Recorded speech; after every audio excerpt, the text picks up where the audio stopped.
What's up, everyone? Sports Snippets here. Dennis Sullivan on a Saturday. It is the 19th of December, and I hope you're having a wonderful Saturday, wonderful weekend.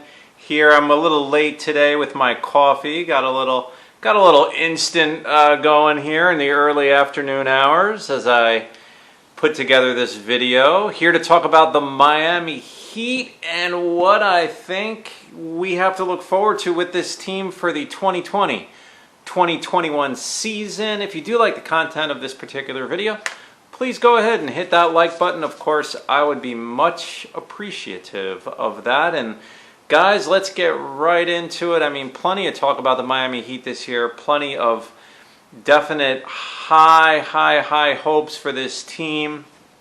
And I have generally high hopes as well, with a few reservations, a few concerns that I'd like to share with you as well today. As we go into a brand new season, getting ready to start, very much looking forward to this. Always great to see when basketball gets started.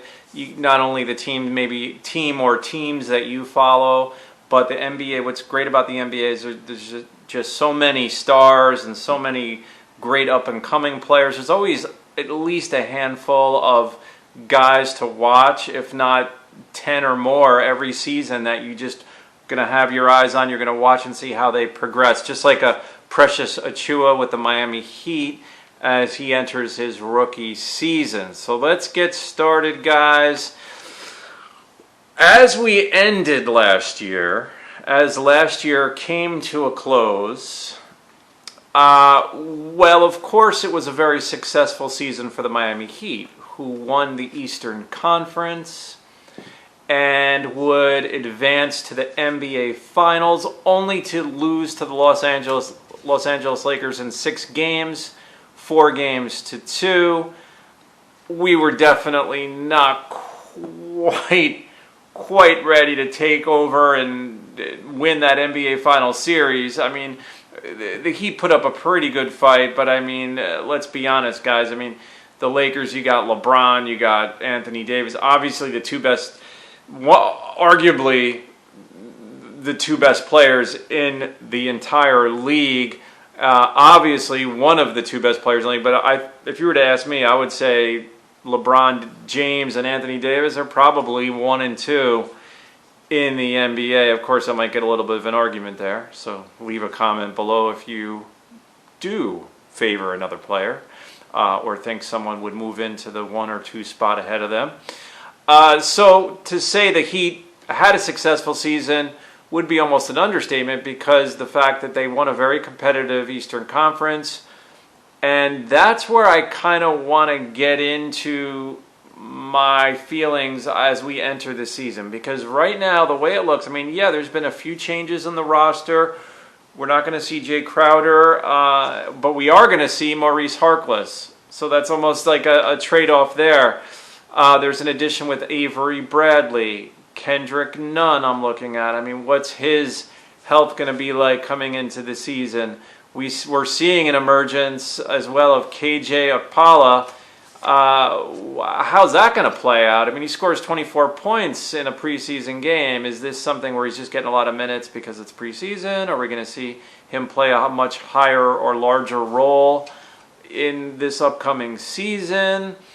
So there are certainly some unanswered questions. But the one thing that we do know, guys, going into this year, I mean, you hear year in and year out, oh, the Western Conference will be very good this year. Oh, the Eastern Conference will be very good this year. Let's look at the Eastern Conference real quick, because the Heat, the way I see it, guys, I mean, yes, the Heat are going to be one of the favorites to advance to the finals once again. I mean, they have a good chance to go right back to the finals for a second consecutive season, but I'll tell you what, it's going to be tough. When I say that the Eastern Conference is competitive and is even, I will go as far as to say is that the Eastern Conference is very strong this year. My definition of that is that you got 6 teams. Really, you can make a case for any one of 6 teams winning the Eastern Conference this year. The Heat being one of those 6. You have the Indiana Pacers. I mean, that was a really good team last year. Don't forget, Victor Oladipo missed a big part of the season. He would finally get healthy later on in the year. That's a factor. You got the Philadelphia 76ers. We're only looking at maybe 2 years separated from all the hype with the Sixers. I mean, and it was much deserved. This team almost went to the finals a few short years ago. You have probably the best 1-2 punch in the Eastern Conference in Ben Simmons and Joel Embiid. I mean, Joel Embiid is a monster in the middle. I mean, that really is, in my opinion, that's the best 1-2 punch in the Eastern Conference. You have Boston Celtics, the up-and-coming team with all that young talent with Tatum. You have Brown, right? You got Kemba Walker. I mean, that's a strong team. They played the Heat very tough in the playoffs last year. Toronto Raptors, who were a little bit of a surprise last year because, of course, they lost Kawhi Leonard after winning the NBA championship the year before, or the year before the Lakers won, of course. And Toronto Raptors go in, and everyone, myself included, was kind of thinking, they'll probably make the playoffs, but I mean, maybe a little bit over 500. No, they were one of the top teams. They had a second seed going into the NBA playoffs. They second seed in the East. And then you have the Milwaukee Bucks, who are probably, if anyone has a chip on their shoulder going into the season, it's definitely the Milwaukee Bucks, who've had the best record in the Eastern Conference for 2 straight seasons. They lost 2 years ago, as we recall, to Toronto when they had Kawhi in the Eastern Conference Finals. I mean, that was a tough loss for Milwaukee Bucks because they had such a great season. And then last year they get upended by the Heat, who just kind of came on strong in the postseason and took out the Milwaukee Bucks in the playoffs.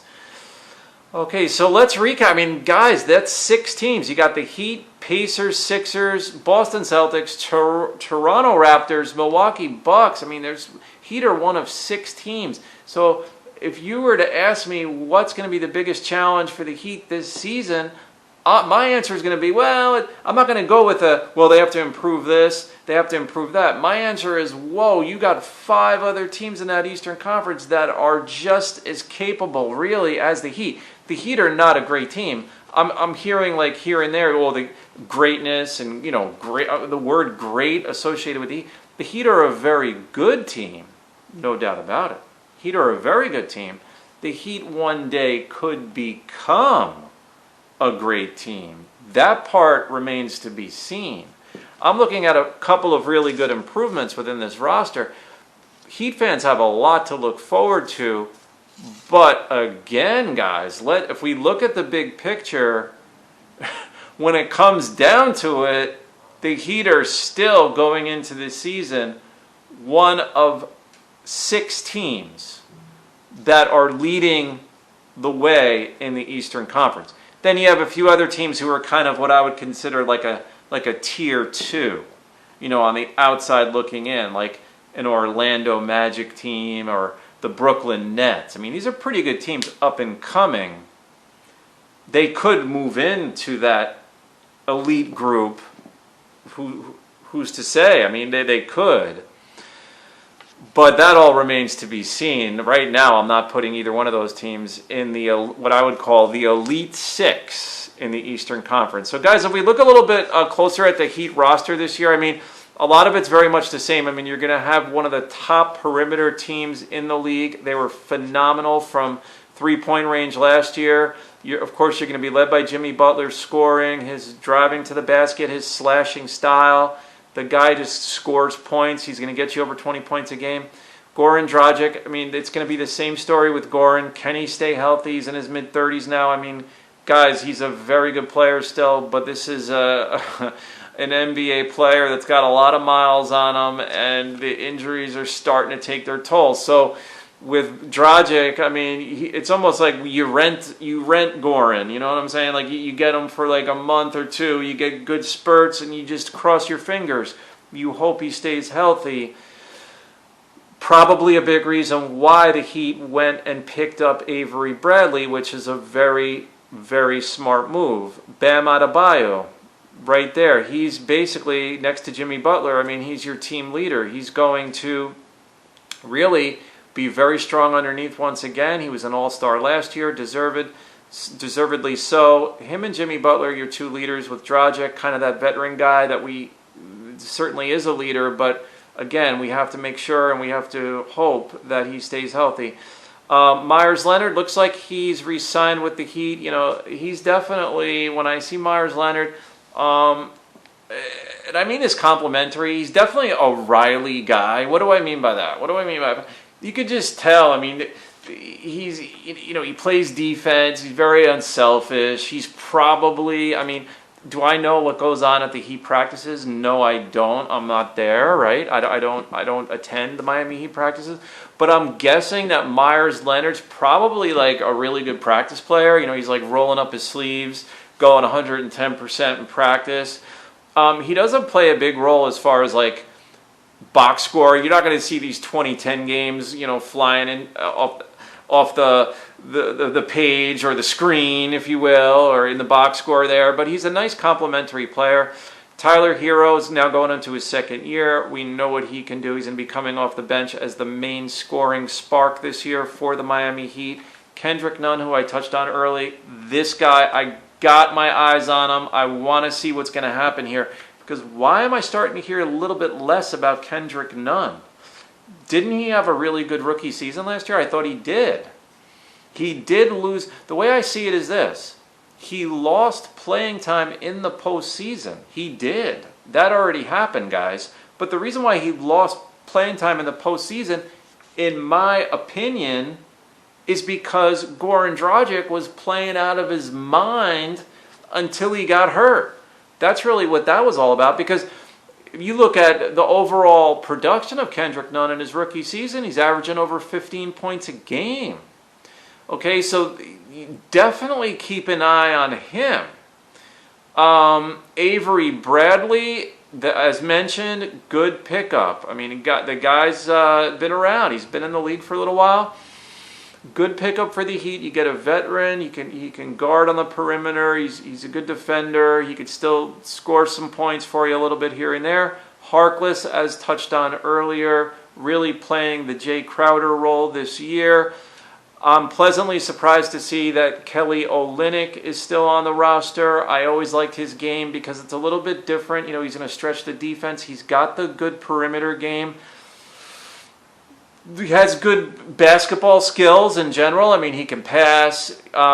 He's a good guy to have. He's a veteran. He's a very skilled player, and he can definitely give you some scoring punch off the bench. We've seen that before.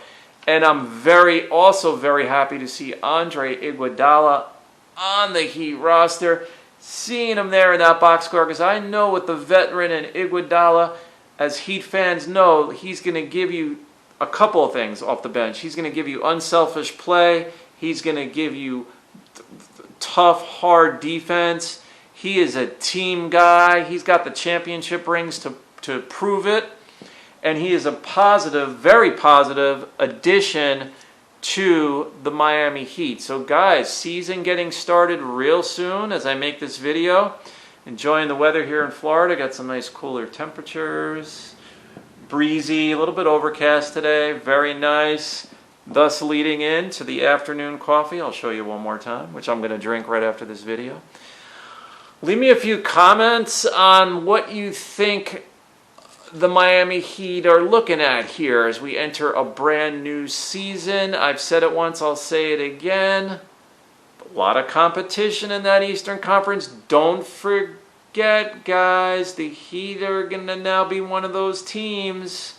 You know, oh, wait a second, who are we playing on Friday night? Oh, the Heat? Oh, wait a second, maybe All-Star number 1 can play 27 minutes instead of 35 because we play the Heat on Friday. So they're gonna get that kind of treatment now as being the defending Eastern Conference champions, runner-up NBA champions. So for now, this is Dennis Sullivan saying, I will definitely see you, yes, you, really soon.